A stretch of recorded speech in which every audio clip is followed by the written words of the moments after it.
కేసులు ఎప్పుడు ఉంటాయండి? 100% కొనసాగిస్తాను. నేను చెప్పాను కదండి, తప్పు ఎవరు చేసినా తప్పే. ఓటుకు నోటు కేసులో చంద్రబాబు నాయుడు గారు రేవంత్ రెడ్డి గారి ద్వారా 5 కోట్ల రూపాయలకు అవసరం లేనటువంటి ఎమ్మెల్సీ ఎన్నికల్లో డబ్బులు ఇచ్చి పంపిస్తూ 50 లక్షల రూపాయలు అడ్వాన్స్ ఇచ్చి అడ్డంగా ఆడియో వీడియో టేపుల్లో దొరికినటువంటి పరిస్థితి ఈ ప్రపంచం చూసిందండి. అది ఖచ్చితంగా న్యాయస్థానాల్లో ఉంది. నేను ఎక్కడున్నా కూడా, నేను ఒకవేళ రాజకీయాల్లో రేపు లేకపోయినా కూడా ఆ కేసులు కొనసాగుతాయి. ఇన్నర్ రింగ్ రోడ్డు కేసులో కూడా ఇదే నియోజకవర్గంలో నేను ఎమ్మెల్యేగా ఉండగా చంద్రబాబు నాయుడు గారు తెలుగుదేశం పార్టీ అనేది ఆ రోజుల్లో ఆ ప్రభుత్వం తప్పులు చేసిందనేది నా అభియోగాలతోటి నేను గౌరవ న్యాయస్థానాలని నేను ఆశ్రయించాను. కాబట్టి ఆ కేసులకు సంబంధించి నేను ఎక్కడికి వెనక్కి పోను. ఆ కేసులు కంటిన్యూ అవుతాయి ఖచ్చితంగా. నేను అసలుకి వెళ్ళనండి. నేను ఇక తిరిగి వెనక్కి వెళ్ళే ప్రశ్నే లేదు.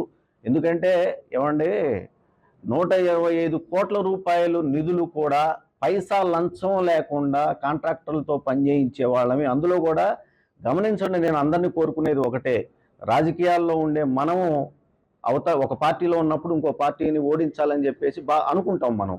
అలా అనుకున్నప్పుడు ఖచ్చితంగా వైఎస్ఆర్ కాంగ్రెస్ పార్టీ కొన్ని సిద్ధాంతాలతో ఉండాలి.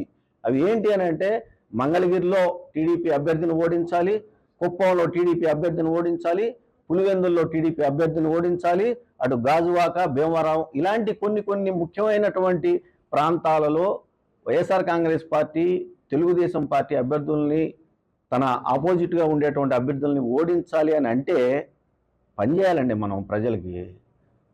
ఆయా నియోజకవర్గాల్లో ఉన్నటువంటి వైఎస్ఆర్ కాంగ్రెస్ పార్టీ అభ్యర్థుల్ని కాపాడుకోవాలి. ఆ ప్రజలకి దగ్గరగా, అతి దగ్గరగా వెళ్ళేటటువంటి వాళ్ళకి అండగా నిలబడాలి.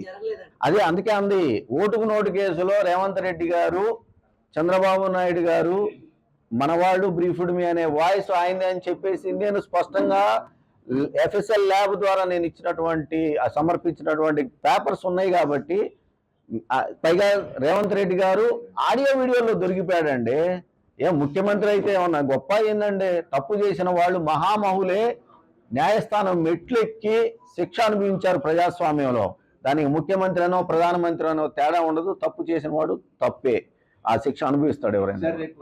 జగన్ ప్రభుత్వం చేసే అవకాశం ఉంది. ఆ రోజు చూస్తామండి పరిస్థితులు. ఎవరైనా దొరికితే మాత్రం అదే అంటుంది, ఎవరైనా తప్పే. నేను చేసిన ఇది ఎక్కడైనా తప్పు ఉంటే తీయండి, ఇదిగో నేను తప్పు చేశానని నిరూపించండి, నేను దానికి బద్దుండై ఉంటాను. మీరు చేసిన తప్పే, నేను చేసిన తప్పే, ఎవరు చేసిన తప్పేనండి.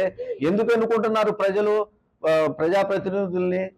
మమ్మల్ని పరిపాలించండి, చట్టబద్ధంగా చేయండి అని చెప్పేసి పరిపాలన చేయమన్నప్పుడు ఈ దోపిడీలు ఏందండి ఎందుకు వస్తాయి? అలా చేస్తే అందుకే కదా, అలా చేయకూడదని వాటిని కట్టడి చేయడానికే కదా న్యాయస్థానాలు, చట్టాలు ఉన్నాయి. పక్కకి వెళ్ళిపోయినా కూడా నేను ఆ అధికారులను కోరుకుంటానండి వాటిని కంటిన్యూ చేయమని. నాకు తెలిసి చేనేత బజార్ అయిపోయింది, త్వరలోనే దాన్ని ఓపెనింగ్ చేసుకుంటారు. నేను కమిషనర్ గారిని వ్యక్తిగతంగా కలుస్తాను.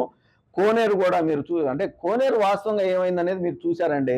ఒక కమిటీకి ఎండోమెంట్ అధికారులు దాన్ని రిఫర్ చేయటం వల్ల ఆ కమిటీ 2-3 నెలలు టైం తీసుకుంది. ఎక్కడైతే పిడుగుపడి అది దెబ్బతిందో అక్కడ మళ్ళీ తిరిగి మెట్లు నిర్మించాలి అంటే ఎలా ఆ మెట్ల నిర్మాణం కొనసాగించాలనేది ఒక రిపోర్ట్ రావడానికి 2-3 నెలలు టైం పట్టింది.